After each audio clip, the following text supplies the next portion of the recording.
Olá, queridos! Primeiro eu gostaria de me apresentar a vocês. Eu sou a professora Cláudia Barros, sou promotora no estado do Rio de Janeiro, professora há 21 anos de Ministério Público aqui no estado do Rio de Janeiro.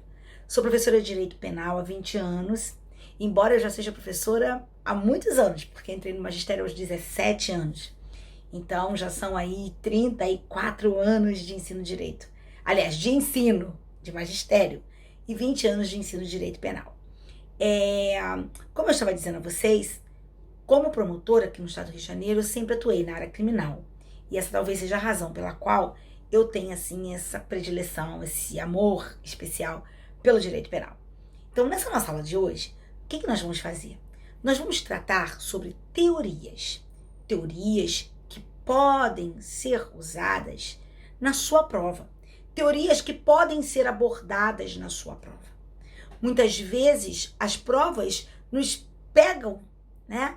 Nos pegam lá numa enrascada, numa armadilha, porque nós não sabemos manusear as teorias adotadas pelo Código Penal, pela legislação extravagante como um todo, para a solução de alguns problemas. Então, vamos começar a verificar essas teorias. Primeiro, eu gostaria de dizer para vocês a respeito de tempo do crime.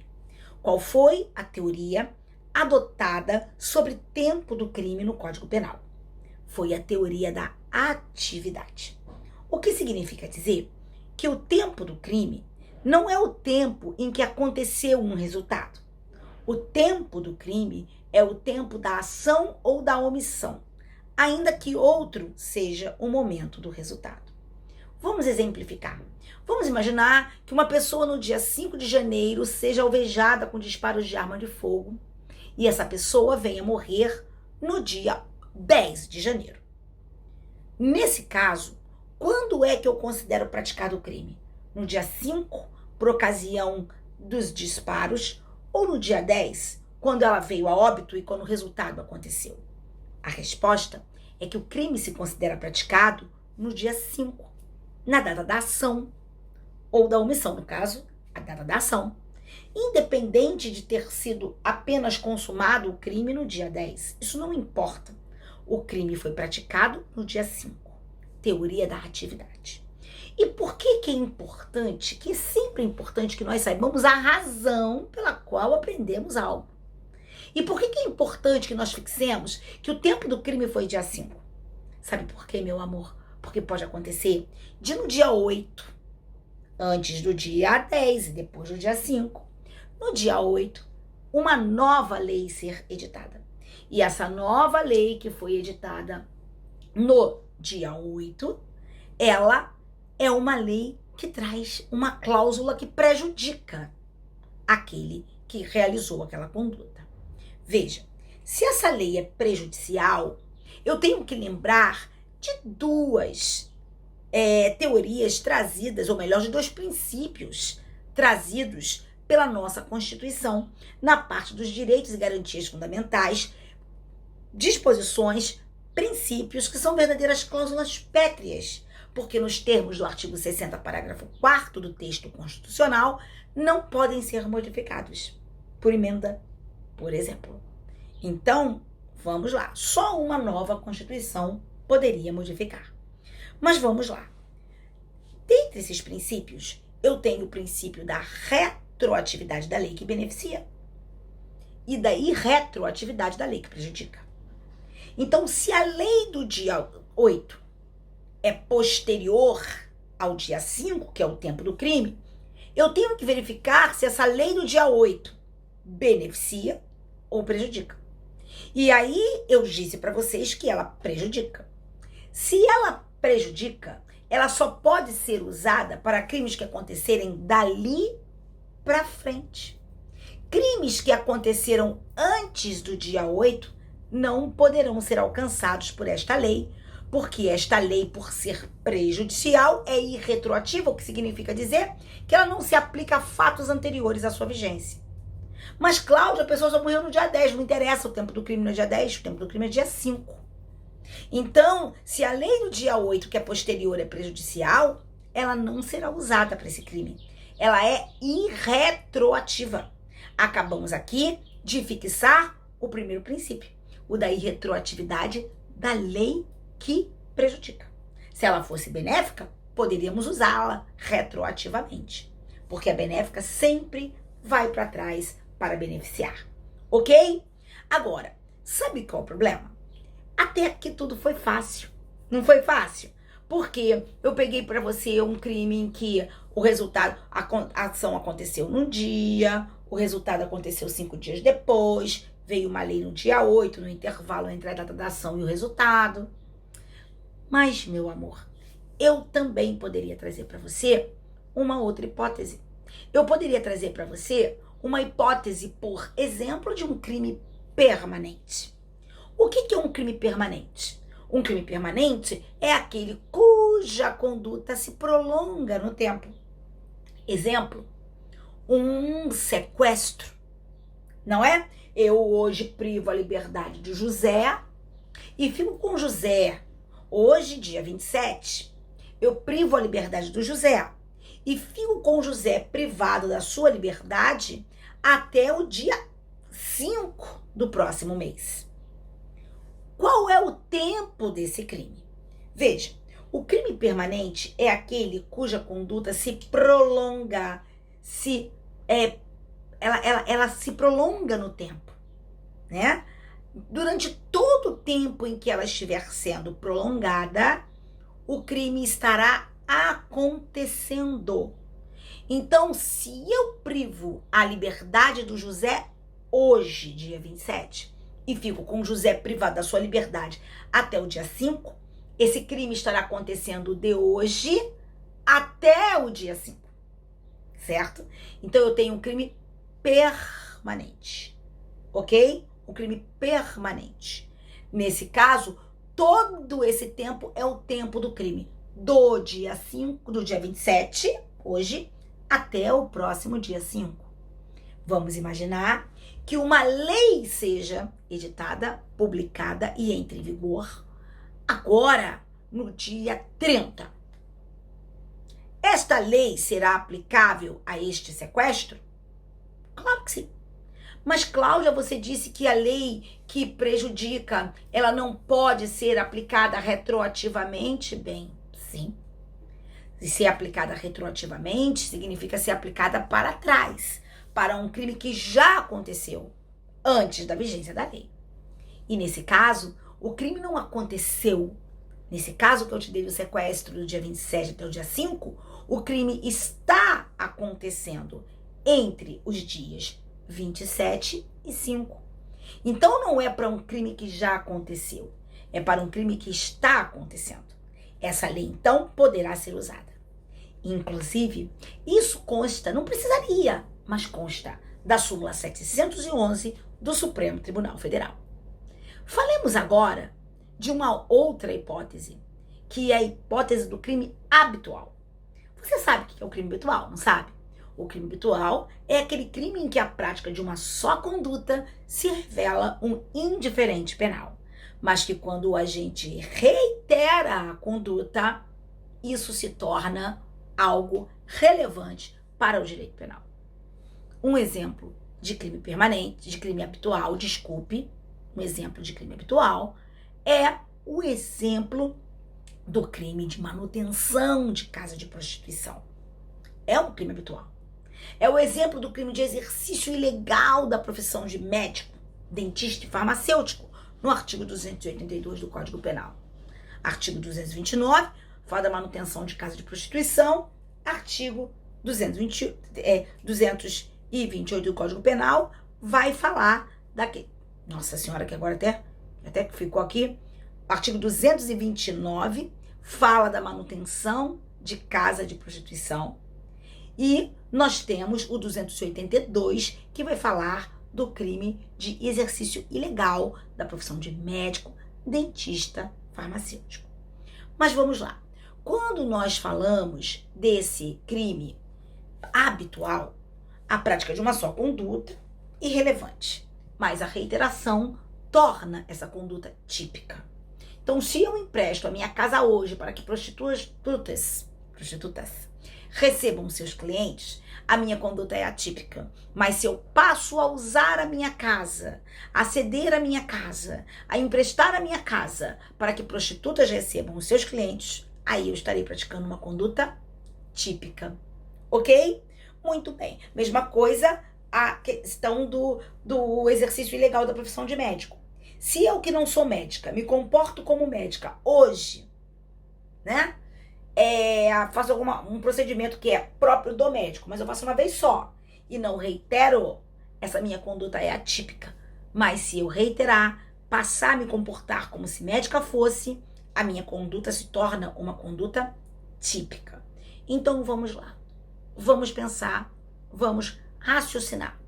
Vamos imaginar que eu, então, tenha trabalhado como médica sem que pudesse, porque eu não sou médica, que eu tenha feito isso durante aí uns 5 anos, de 2010 até 2005. Imaginemos também que uma lei tenha entrado em vigor lá pelos idos de 2008. Eu estava exercendo ilegalmente a medicina, e continuei exercendo ilegalmente a medicina até 2010. A lei veio em 2008. Esta lei poderá ser aplicada a mim, mesmo se ela for pior? Poderá. Poderá ser aplicada a mim. Por quê? Porque aqui eu não estarei aplicando a lei que piora, a lei que prejudica, de forma retroativa, em absoluto. Lembrar que aplicar retroativamente significa aplicar para um fato já ocorrido. Eu não estarei aplicando essa lei para um fato já ocorrido. Eu estarei aplicando esta lei a um fato que estará ocorrendo. Tá certo? Então, essa lei será aplicável. Ah, mas a súmula 711, professora, não fala do crime habitual. Mas a lógica é a mesma do crime permanente. Embora o conceito seja diferente, a lógica é a mesma e também cabe para o crime permanente. Mas vamos lá. E o crime continuado? Bem, nós não podemos confundir crime permanente com crime continuado. Porque crime permanente é um único crime, cuja conduta se prolonga no tempo. Tá ok? Eu dei o exemplo do sequestro, mas eu poderia dar o exemplo de ocultação de arma de fogo, de posse ilegal de arma de fogo, de guarda de substância, de droga, de ter em depósito a droga, de transportar a droga. Tudo isso são condutas, são verbos que caracterizam crimes permanentes, porque são condutas que se prolongam no tempo. Muito bem, diferente do crime continuado. Porque se no crime permanente eu tenho uma única conduta caracterizadora de um único crime, e essa conduta se prolonga no tempo, no crime continuado eu não tenho um único crime, não. No crime continuado eu tenho um só crime? Não, não tenho, não. O crime continuado é uma modalidade de concurso de crimes. O crime continuado, ao lado do concurso formal e do concurso material, é uma modalidade de concurso de crimes. Então, vamos imaginar, é só você pegar o artigo 71 do Código Penal. Pega o artigo 71 do Código Penal, que define o que é o crime continuado, e você, pela simples leitura do dispositivo, pode perfeitamente tirar a conclusão, chegar à inequívoca conclusão de que se trata de concurso de crimes. Por quê? Porque ele diz assim: quando o agente, mediante mais de uma ação ou omissão, pratica 2 ou mais crimes da mesma espécie, nas mesmas condições de tempo, lugar e modo de execução, os subsequentes devem ser havidos como continuação do primeiro, aplicando-se apenas de um só deles e sobre ela se fazendo um aumento. Não é assim? Então, preste atenção. Neste caso, fica claro que o crime continuado é uma modalidade de concurso de crimes, O crime continuado não é um único crime. Nós não adotamos para o crime continuado a teoria da unidade real. Nós adotamos para o crime continuado a teoria da ficção jurídica, certo? São 2 ou mais crimes, sim, que por ocasião da aplicação da pena serão considerados um único, mas são 2 ou mais crimes, sim, senhores. Ok? Mas vamos lá. Vamos então dar continuidade. Bem, é preciso que nós verifiquemos que no crime continuado, se são 5 crimes, 6 crimes, 10 crimes, enfim, 2 ou mais crimes diferentes, cada um tem o seu próprio tempo. Então imaginemos que no dia 5 o José saia para subtrair. Depois, no dia 7, o José, nas mesmas condições de tempo, lugar e modo de execução, novamente subtraia. Vamos imaginar, o José, ele trabalha no armazém do seu Manuel. No dia 5 ele levou umas mercadorias, lá pro dia 10 ele levou mais outras, no dia 11 mais outras, no dia 13 mais outras, entendeu? Foram furtos diferentes, nas mesmas condições de tempo, de lugar e de modo de execução. Sempre lá no armazém do seu Manel, sempre esperando uma oportunidade do seu Manel não estar, certo? Enfim, nesse caso, eu tenho vários crimes. Cada um tem o seu próprio tempo. Vamos imaginar que o José já tivesse praticado 5 crimes de furto e antes dele praticar o 6º furto em continuidade delitiva, entrasse uma nova lei. E esta nova lei fosse uma lei prejudicial. Ok? Essa lei prejudicial, evidentemente, não se aplicaria aos crimes que foram praticados antes, mas se aplicaria ao crime praticado depois dela, não se aplicaria? Claro que sim. E na hora de fazermos a pena pelo concurso material, o que nós vamos fazer não é pegar a pena de um desses crimes e fazer um aumento? Não é pegar a pena de um desses crimes e fazer um aumento? É. Então, qual crime que eu vou pegar? Não é o mais grave? É. Então, algum problema de eu pegar a pena desse crime mais grave, com a lei mais grave, e usar esta sanção, esta nova lei, para fixar a pena de toda a continuidade delitiva? Não. Então é isso. Na continuidade delitiva, eu vou usar a lei que estiver em vigor por ocasião da prática do último crime. Por quê? Se ela for benéfica, ela se aplica a este último crime e a todos os outros anteriores. E se ela for prejudicial, embora ela não se aplique aos outros, ela se aplica a esse último crime. E ela pode ser usada como a mais grave, porque na hora de aplicação da pena da continuidade delitiva, eu pego o crime mais grave e sobre ele faço um aumento. Então não tem nenhum problema de eu usar essa última lei. Isso também está na súmula 711 do Supremo Tribunal Federal. Então, se eu tiver na continuidade delitiva a superveniência de uma lei mais grave, e esta lei mais grave tiver entrado em vigor antes da prática do último crime, eu posso perfeitamente usá-la na continuidade delitiva para fixar a pena de toda a continuidade delitiva, sem que isso caracterize nenhum problema. Ok? Então, essas são algumas dicas sobre tempo do crime, aplicação da teoria da atividade, ok? E lembrar que a lei que beneficia, ela sempre retroage. E ela retroage mesmo depois do trânsito em julgado da sentença condenatória. Mas, professora, e a coisa julgada não importa, porque entre a coisa julgada e a retroatividade da lei que beneficia, prepondera a retroatividade da lei que beneficia.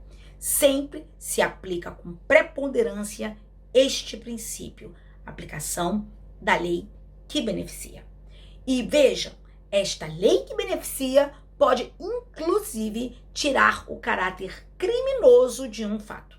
E aí, nós estaremos diante do fenômeno que se chama abolitio criminis, que nos termos do artigo 107, inciso 3 do Código Penal, é uma causa extintiva da punibilidade.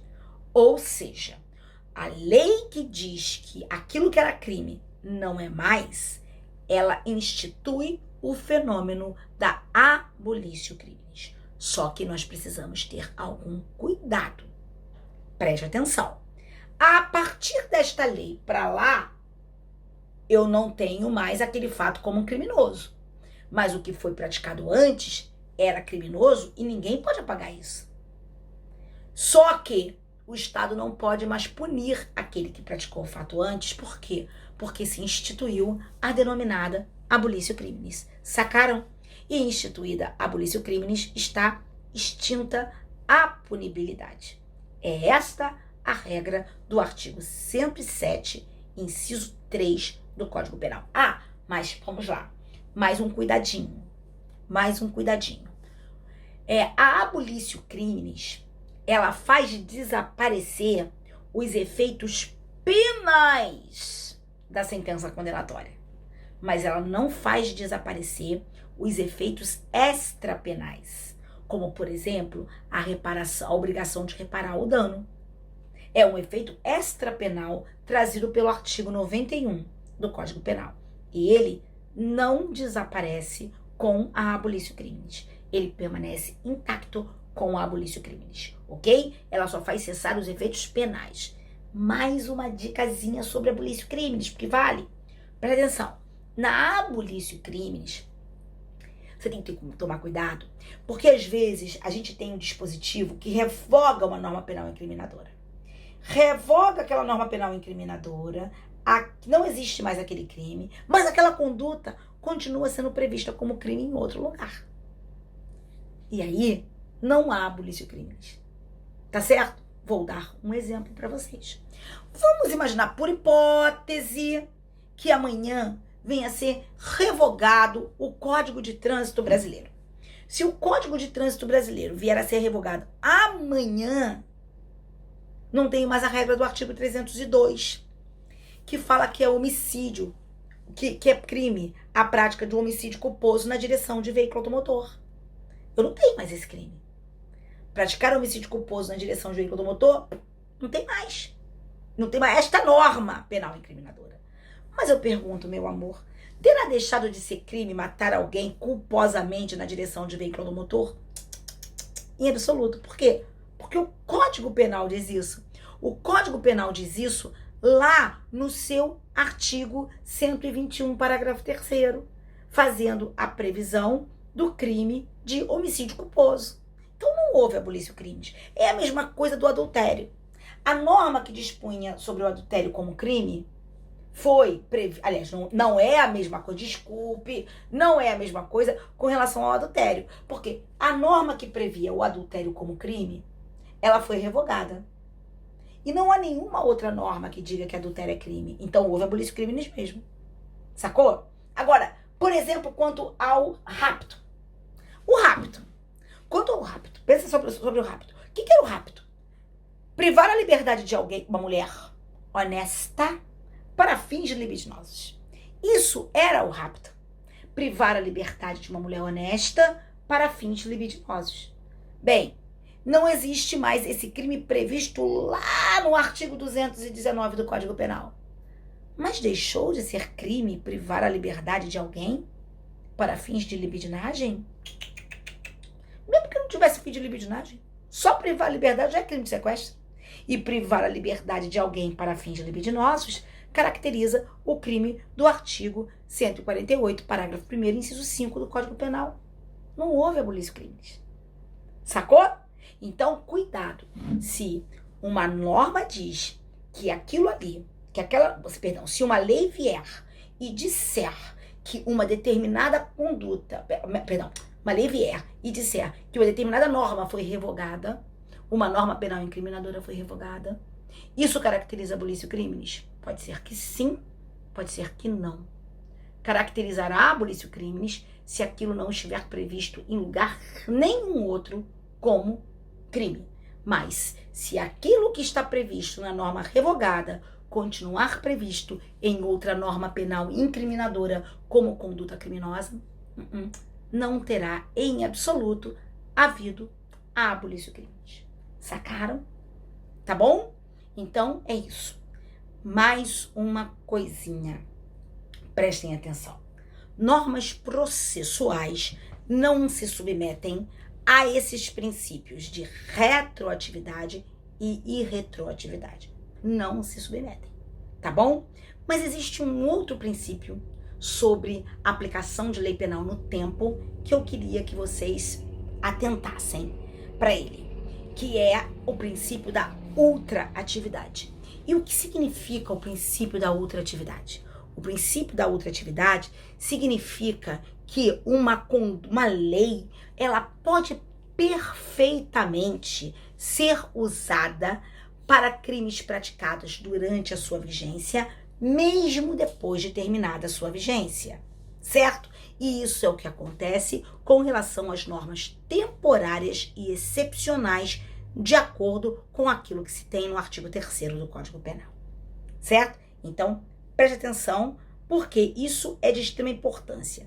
Preste atenção para este exemplo que eu quero dar a vocês. Imagine só. Imagine uma lei que diga que médicos são obrigados a notificarem doença para dengue. Médicos são obrigados a notificarem a dengue durante os meses de dezembro, janeiro, fevereiro e março. Aí, e vocês sabem que o médico não notificar uma doença de notificação compulsória é um crime, né? E essa doença, nesse caso aqui, é de notificação compulsória porque um decreto temporário, que só é válido entre os meses de dezembro, janeiro, fevereiro e março, né? De dezembro a março. Esse decreto é um decreto temporário para esses meses. E esse decreto diz que as pessoas têm que notificar, os médicos têm que notificar essa doença quando tomarem conhecimento de que alguém está com essa doença. Certo? Muito bem.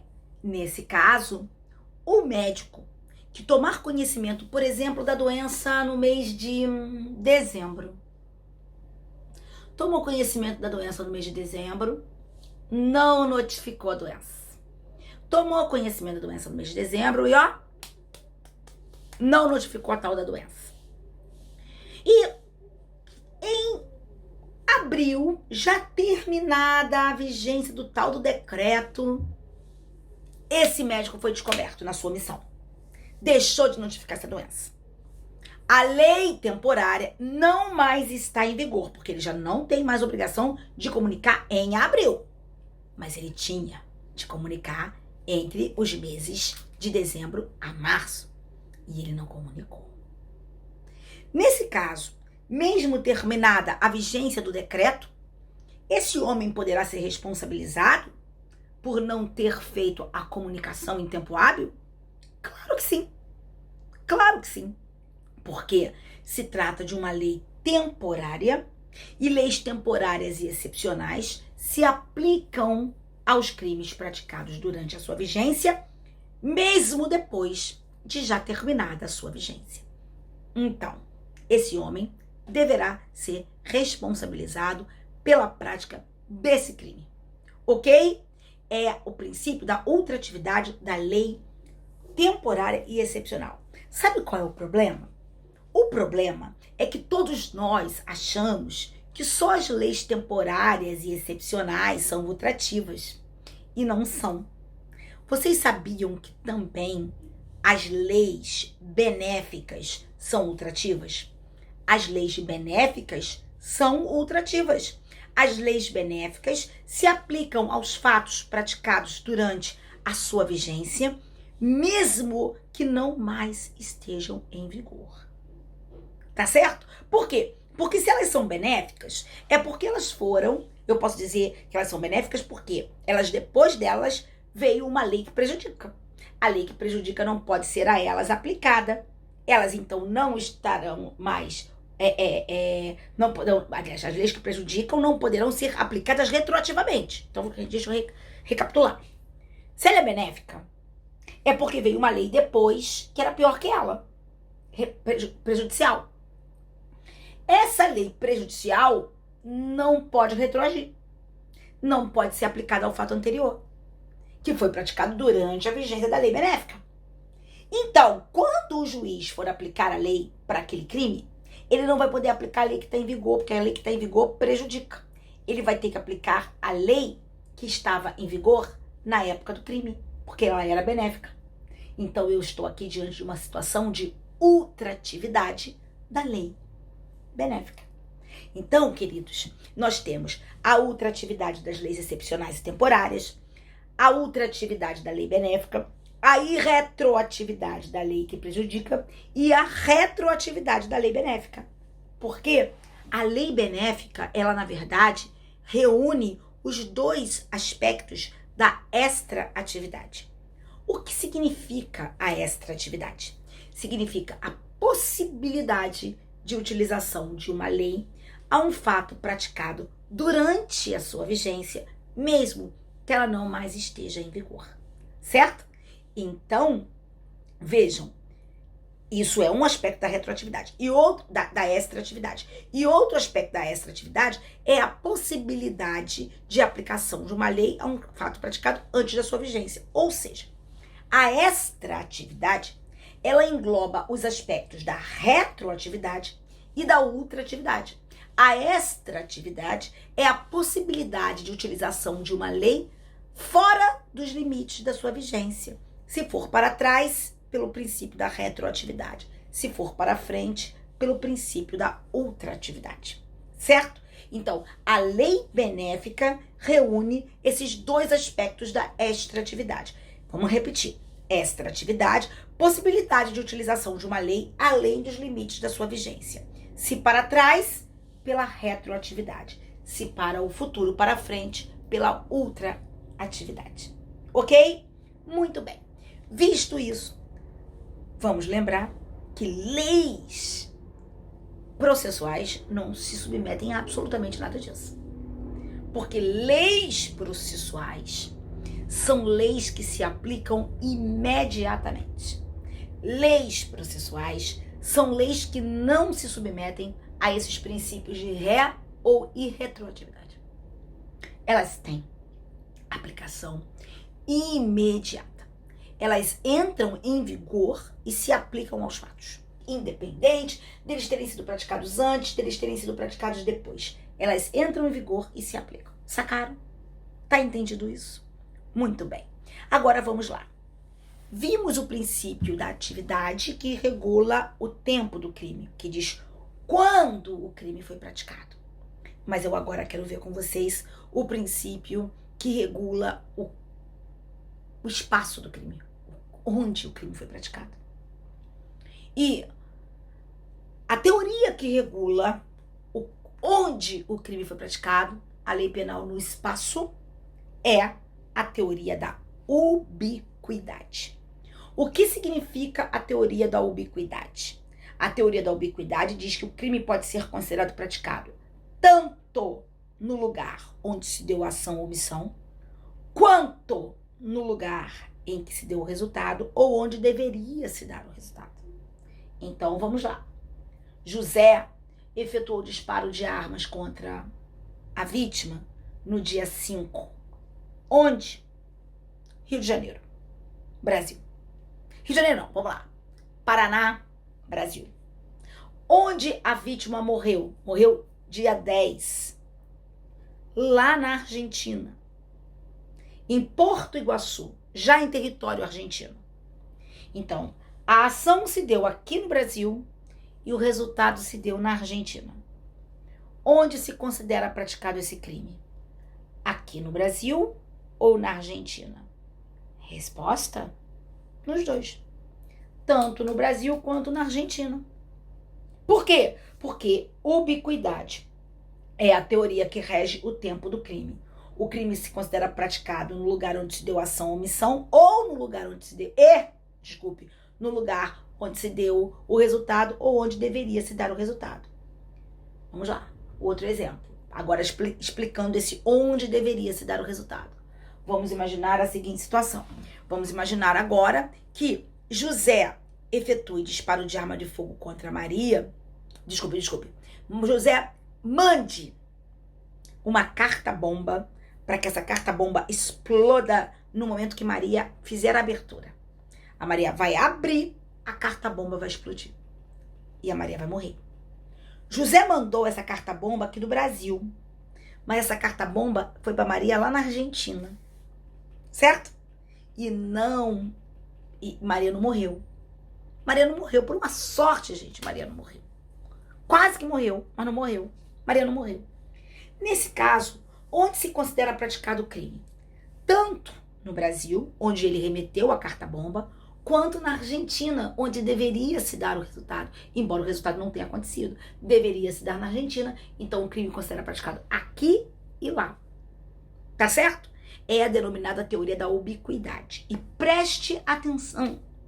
Sempre que você puder dizer que o crime foi praticado no Brasil, quer seja porque aqui aconteceu a conduta, a ação, omissão, quer seja porque aqui se deu ou deveria se dar o resultado, quando se aplicar a lei brasileira, se estará aplicando a lei brasileira pelo princípio da territorialidade e não pelo princípio da extraterritorialidade. Então, por exemplo, dia 5, ele efetuou disparos de armas de fogo aqui no Brasil e a vítima morreu na Argentina no dia 10, onde se considera praticado o crime. Tanto faz, no Brasil ou na Argentina. Posso aplicar a lei brasileira? Claro que posso. Por que princípio? Pelo princípio da territorialidade, que diz que todos os crimes praticados dentro do território do nosso país, a todos os crimes praticados no território nacional, se aplica a lei brasileira. Então, cuidado, porque eu só posso falar de extraterritorialidade quando o crime não aconteceu no Brasil, tá? Então, vamos dar um exemplo. Vamos imaginar que José tenha matado a Maria num navio de guerra brasileiro em águas do norte, no Mar do Norte, na Noruega. Onde esse crime foi praticado? No Brasil. Não, professora, foi no Mar do Norte, lá na Noruega. No Brasil. Por quê? Um navio de guerra brasileiro, onde quer que se encontre, é uma embarcação pública brasileira. E uma embarcação pública brasileira é sempre território brasileiro, onde quer que se encontre. Uma aeronave da Força Aérea Brasileira sobrevoando o espaço aéreo da Letônia. Lá dentro aconteceu um crime, José matou Maria. Onde aconteceu esse crime? No Brasil. Porque uma aeronave pública brasileira, onde quer que se encontre, é território brasileiro. Então eu aplico a lei brasileira, o crime aconteceu no Brasil, pelo princípio da territorialidade. Ah, e se for uma embarcação privada? Vamos lá. Uma embarcação privada brasileira em Porto Norueguês. Um brasileiro mata uma brasileira. É aplicável a lei brasileira? Veja. Primeiro, onde foi praticado o crime? Numa embarcação privada brasileira, num porto norueguês. Então foi na Noruega. Certo? Então foi praticado fora do território brasileiro. Eu posso usar a lei brasileira? Até posso. Mas pelo princípio da extraterritorialidade. Agora, se esta mesma embarcação privada brasileira estivesse no alto mar, bandeira brasileira, embarcação privada, bandeira brasileira em alto mar, e o José matasse a Maria. Onde José matou a Maria? Em território brasileiro. Seria aplicável a lei brasileira? Seria. Por que princípio? Territorialidade. Porque uma embarcação privada em alto mar, o território é o território da bandeira. Se a bandeira é brasileira, é território brasileiro. Então, o crime aconteceu em território brasileiro. Aplico a lei brasileira pela territorialidade. Ah, mas vem cá, professora, tudo bem, agora vamos lá. E se fosse uma embarcação brasileira a serviço, privada, mas se ela estivesse a serviço do governo brasileiro, naquele mesmo porto lá na Noruega? Bem, uma embarcação privada a serviço do poder público é considerada território nacional. Então esse crime teria sido praticado em território brasileiro e eu poderia usar a lei brasileira pelo princípio da territorialidade. Sacou? Então, tomar cuidado com a fixação do tempo do crime. Agora, Mais ainda, você vai tomar cuidado quando a gente agora, falando de mais uma teoria, reunir três situações. Então se prepara aí. Olha a situação sobre a qual eu quero falar com você. Eu quero falar com você sobre a seguinte situação. No dia 5 de janeiro, José efetuou, em Foz do Iguaçu, disparos contra Maria. Maria veio a óbito no dia 10 de janeiro, em Porto Iguaçu, Argentina. Maria veio a óbito dia 10 em Porto Iguaçu, Argentina. No dia 8 de janeiro, uma nova lei sobrevém. E essa nova lei, ela vai aumentar a pena desse homicídio.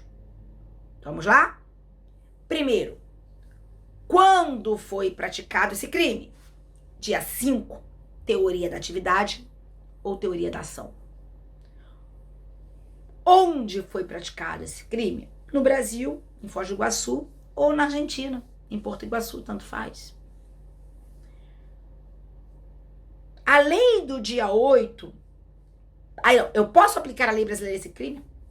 Claro. Por que princípio? Territorialidade. Porque o crime aconteceu no Brasil. Mas não foi na Argentina também? Também, mas também não foi no Brasil? Então pronto, se aconteceu no Brasil, eu uso a lei brasileira pela territorialidade. Ok? Eu uso a lei brasileira pelo princípio da territorialidade. Agora, a pergunta é, a lei do dia 8, ela poderá ser usada? A lei do dia 8 poderá ser usada para esse crime? A resposta é não. Porque a lei do dia 8 não prejudica?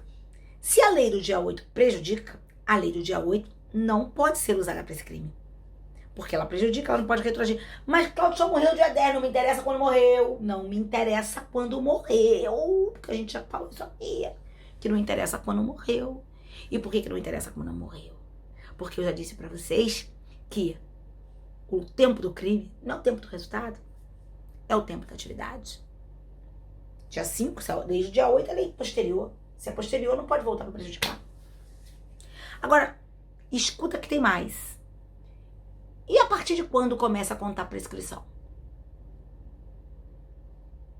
Começa a contar a prescrição a partir do dia 10.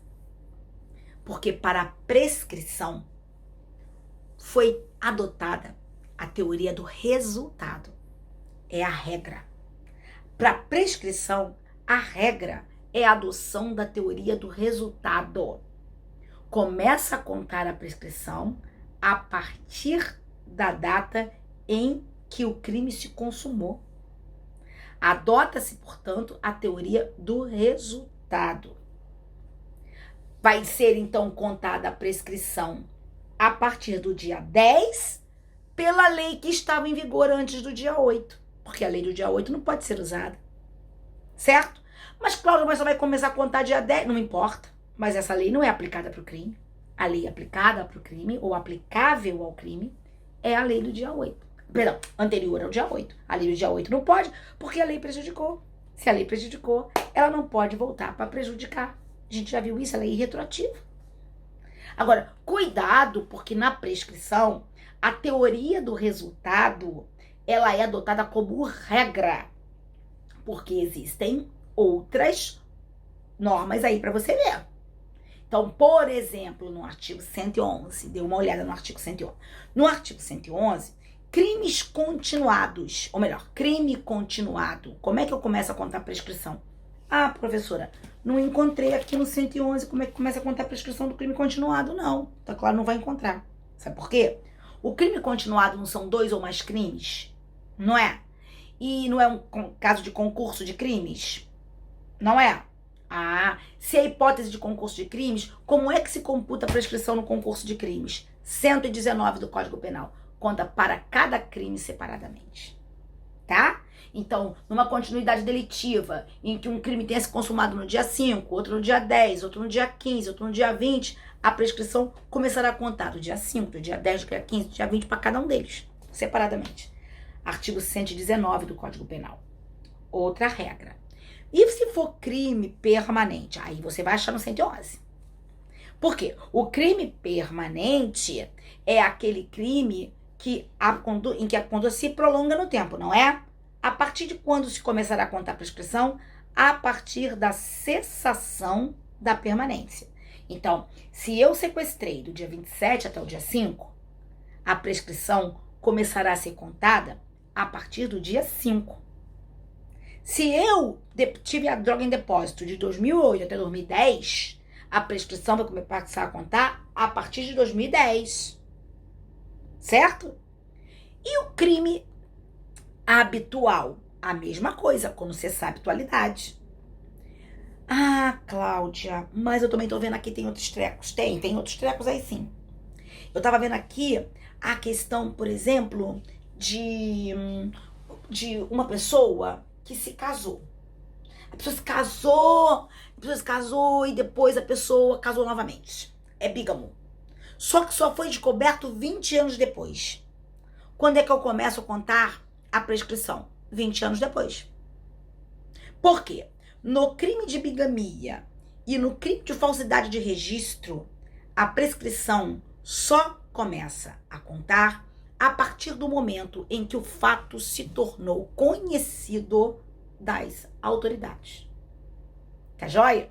E também não esqueça, na hipótese de estupro de vulnerável, que, se não for intentada ação penal pelos representantes legais, a própria vítima poderá fazê-lo ao completar a maioridade.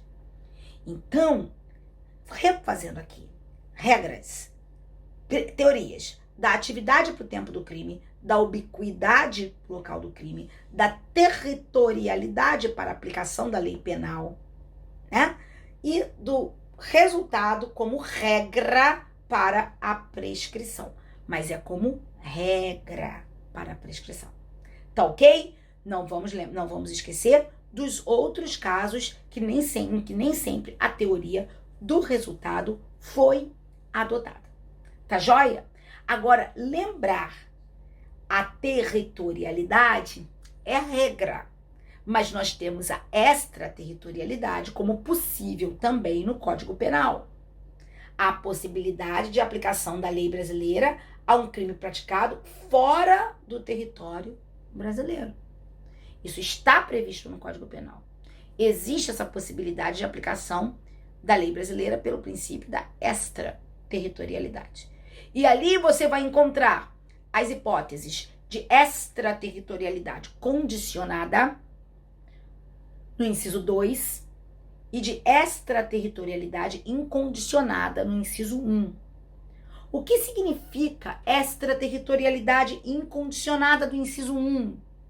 Significa que um crime foi praticado fora do Brasil, fora do território brasileiro, ou território pelo conceito geográfico, ou território por extensão, como a gente já viu, mas se aplicará a lei brasileira, sem que qualquer condição precise se implementar. Mesmo que a pessoa tenha sido condenada, diz a lei, mesmo que a pessoa tenha sido absolvida no estrangeiro, diz a lei. Parágrafo 1º do artigo 7º. Quais são as hipóteses de extraterritorialidade incondicionada? Crimes praticados contra a vida ou a liberdade do presidente da República. Lembre-se, é contra a vida ou a liberdade do presidente da República. Crimes praticados contra a administração pública por quem estiver a seu serviço. Crimes praticados contra o patrimônio do Estado, da União, dos municípios, do Distrito Federal, das suas autarquias, fundações. E o crime de genocídio, quando praticado por brasileiro ou pessoa domiciliada no Brasil. Certo? Aqui, com relação às letras A, B e C, foi usado o princípio da defesa real, o princípio da proteção, porque um bem que nos pertence e que nos é caro foi objeto de ataque no estrangeiro. Mas nós também temos a extraterritorialidade condicionada do parágrafo 2º.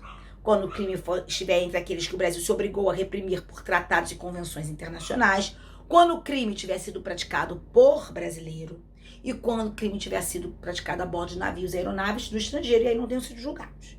E aí, para que se aplique a lei brasileira a essas hipóteses, você deverá observar as condições trazidas pelo parágrafo 2º, que são todas cumulativas. Então, por exemplo, vamos imaginar que José tenha matado Maria num país em que o homem tem o direito de matar a sua mulher quando a flagra em adultério.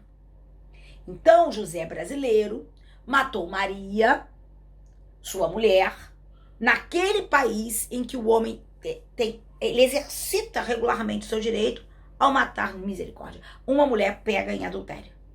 Neste caso, José voltou para o Brasil. Eu poderei aplicar a lei brasileira ao José? Resposta: não poderei. Porque onde ele praticou não era crime. E uma das condições é que ele tenha praticado aquilo num lugar onde aquilo fosse crime. Tá certo? Então, vocês têm que dar uma olhada naquelas condições do parágrafo 2º e verificar as condições do parágrafo 2º. Se a pessoa, por exemplo, vamos lá, um brasileiro praticou um crime na França. Aí lá na França, disseram assim, vai embora, a gente cumpriu pena, 4 anos de pena lá. Aí a França disse assim, quer saber de uma coisa, a gente não tem mais condição de ter essas pessoas todas, o nosso sistema carcerário tá inflado. Vou mandar esse cara embora pro Brasil. Pode pra cadeia, sai da cadeia, pode sair da cadeia. Poderá o Brasil aplicar a sua lei aqui? Não. Sabe por quê? Porque, na verdade, ele foi perdoado. De alguma forma, houve um perdão estatal dado pelo governo francês. Então, acabou. Eu não poderia aplicar a lei brasileira, porque uma das condições é do crime não ter sido perdoado no estrangeiro ou não estar extinta a punibilidade segundo a lei mais benéfica. Tá? E ainda existe a chamada possibilidade de extraterritorialidade ultra ou mega condicionada do parágrafo 3º do artigo 7º, que é a hipótese de crime praticado contra brasileiro. Por que essa hipótese é chamada de hipótese de extraterritorialidade ultra ou mega condicionada? Porque além das condições do parágrafo 3º, hão também de ser observadas as condições do parágrafo 2º. E essa hipótese é na hipótese da vítima ser brasileira. Então, a hipótese de ter sido praticado um crime lá fora contra um brasileiro é uma hipótese de extraterritorialidade ultracondicionada ou mega condicionada. Só que eu quero que você preste atenção para nós finalizarmos o nosso encontro de hoje com o seguinte, ou melhor, para o seguinte. Você vai prestar atenção para o artigo 2º da Lei 9455 de 1997. Porque o artigo 2º da Lei 9455 de 97, que é uma lei que dispõe sobre tortura, diz que no caso de tortura praticada contra um brasileiro, será aplicada a lei brasileira, mesmo que praticada lá fora. E não traz nenhuma condição para que isso aconteça. Não traz nenhuma condição para que se aplique a lei brasileira.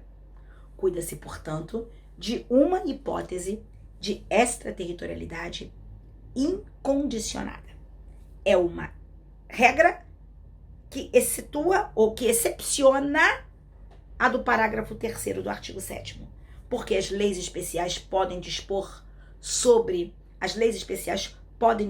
qualquer coisa de forma diversa do Código Penal. Se elas não dispuserem, nós usamos a parte geral, mas se dispuserem, nós usamos a lei especial. Uma beijoca no seu coração e até o nosso encontro aqui, viu? Muito bem, então, se as leis especiais não dispuserem de forma diversa, nós usamos a parte geral. Se dispuserem, usamos a lei especial. Era isso que eu ia falar. Joia? Uma beijoca. Fiquem com o nosso Senhor. Tudo de melhor para vocês, tá ok? Tchau.